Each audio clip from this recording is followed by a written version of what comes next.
Il est exactement 19h ici sur nos antennes et c'est bien sûr l'heure du journal. Bonsoir madame, monsieur, bienvenue au sommaire. 2 terroristes ont été tués hier dans un échange de tirs entre les éléments de l'armée béninoise et les assaillants, un groupe d'assaillants dans la commune de Materi. On en parle en début d'édition. Les pays du monde se réunissent par l'histoire et de ce fait, la migration de pays africains vers un autre pays du même continent n'est pas mal perçue.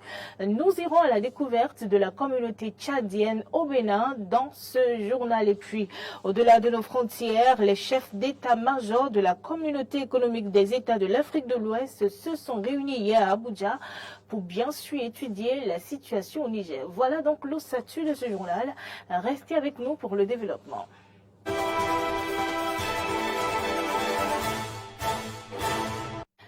Vous faites bien, madame, monsieur, de nous préférer chaque soir à partir de 19h pour vous informer. Insécurité dans le nord du Bénin, échange de tirs entre les éléments de l'armée béninoise et un groupe d'assaillants à Kourou-Koualou dans la commune de Materi.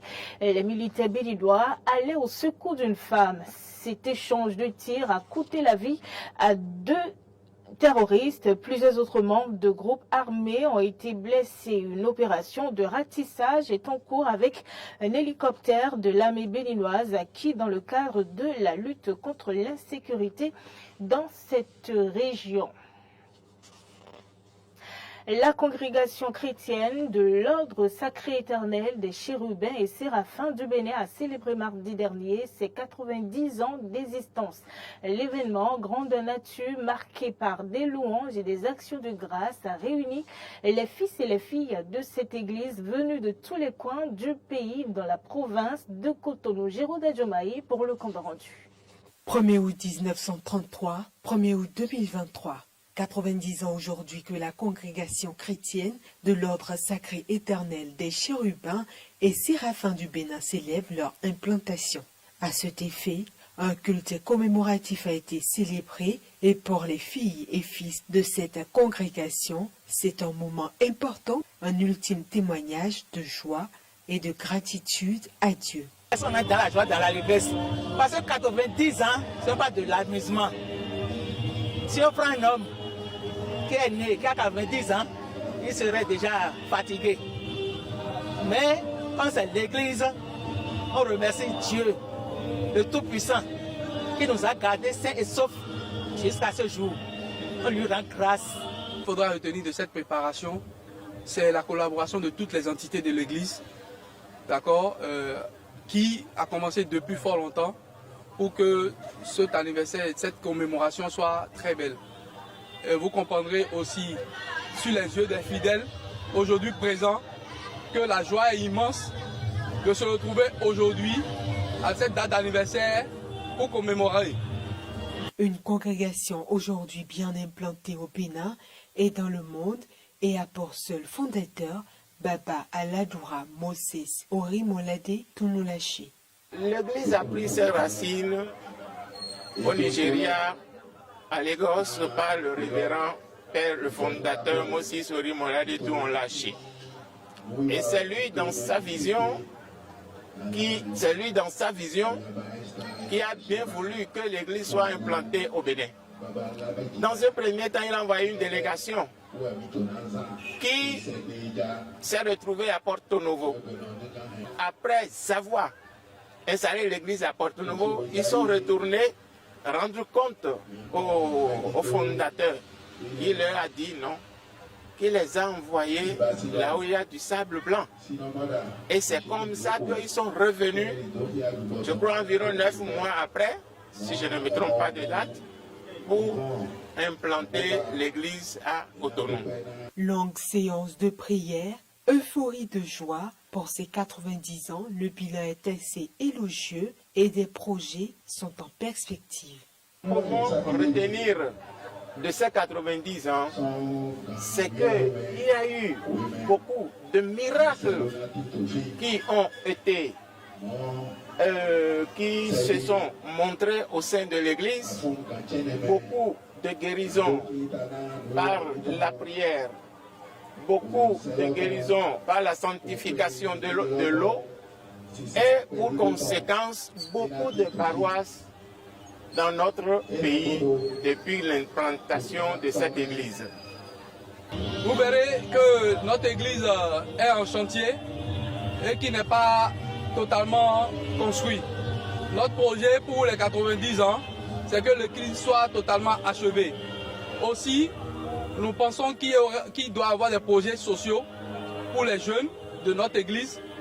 Nous pensons comme projets sociaux les projets financiers, les services financiers aux plus démunis de l'église pour pouvoir accompagner les petits combesses et aussi les projets à l'endroit des enfants et des femmes, des enfants déscolarisés, les femmes de marché qui n'ont pas tout au moins des capitaux pour pouvoir investir pour une petite activité. Tout un programme reste à venir, toujours dans le cadre du 90e anniversaire de la congrégation. Mais pour l'heure, tous les fidèles rentrèrent heureux. La migration d'un pays à un autre en Afrique est toujours perçue comme chose normale car les peuples sont unis par une histoire. Le Tchad ne déroge pas à la règle. À travers cet élément, notre rédaction vous emmène à la découverte de la communauté tchadienne au Bénin. Regardez.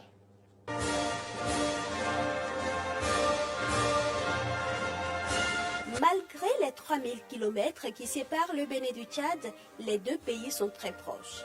Depuis les années 80, le Bénin accueille sur sa terre des citoyens tchadiens. Au départ, à la recherche d'asile politique, la communauté tchadienne, estimée aujourd'hui à environ 3000 membres, est composée en majorité d'étudiants et d'opérateurs économiques. À la suite d'un événement malheureux survenu en 1996, ils ont décidé de se mettre ensemble pour s'entraider. La communauté tchadienne au Bénin, en abrégé COCHAB, a été créée quelques mois plus tard sous les auspices de feu Haroun Domigueri. En 1996, il y a un étudiant tchadien qui était décédé à l'université et c'est le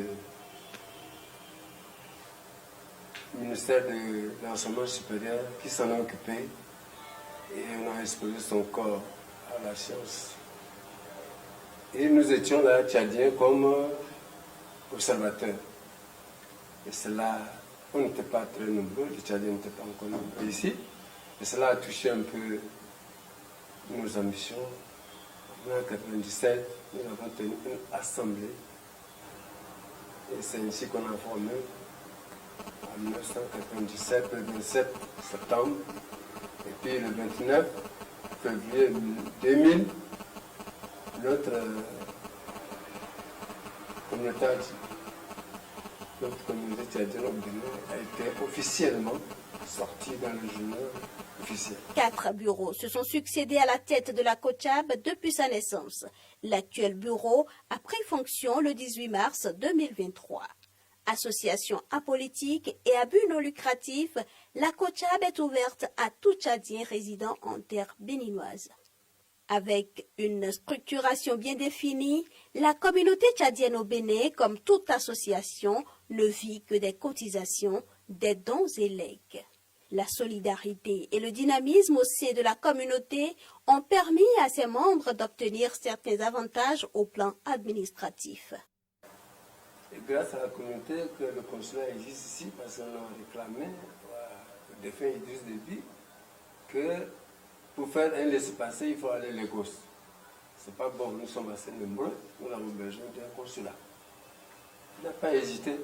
Non seulement ça, le visa d'entrée au Bénin. On a demandé aussi à Idriss, le Bénin et le Tchad sont un peuple. Pourquoi, quand je viens ici, on me demande d'abord le visa avant d'entrer?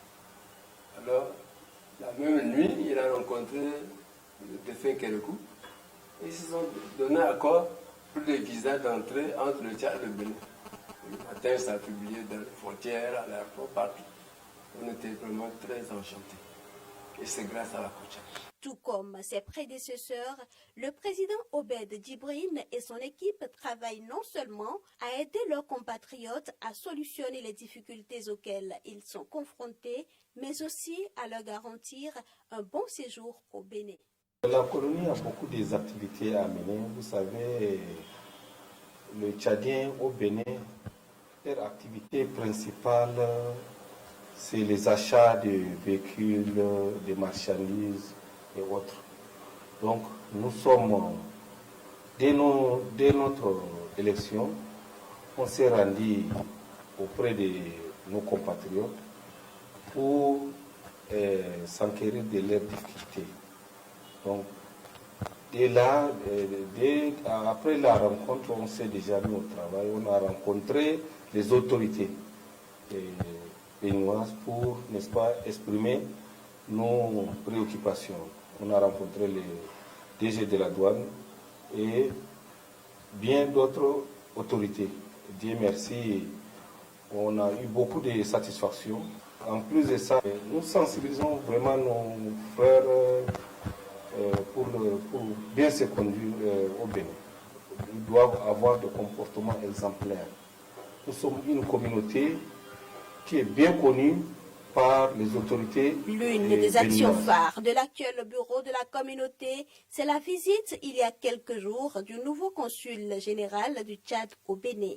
Contrairement à ses prédécesseurs, ce dernier a fait le déplacement du siège de la communauté pour une prise de contact, base d'une bonne collaboration entre lui et ses compatriotes.